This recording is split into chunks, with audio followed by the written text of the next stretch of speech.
Most probably take off এর পরে পরে জিনিসটা ওরা আইডেন্টিফাই করেছে, প্রবলেম যেটাই ঘটে থাকবে ঘটেছে।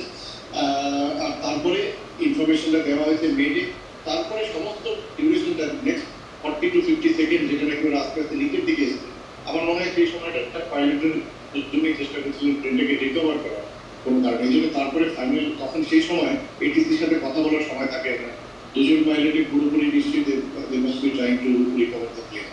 কিন্তু আসলে ঘটনাটা কি হয়েছে সেটা কিন্তু ফ্লাইট ডেটা রেকর্ডের অ্যানালিসিসের আগে মোটেই জানা যাবে না, আর যে কোনো রকম স্পেকুলেশন এই সময় একদম ঠিক নয়।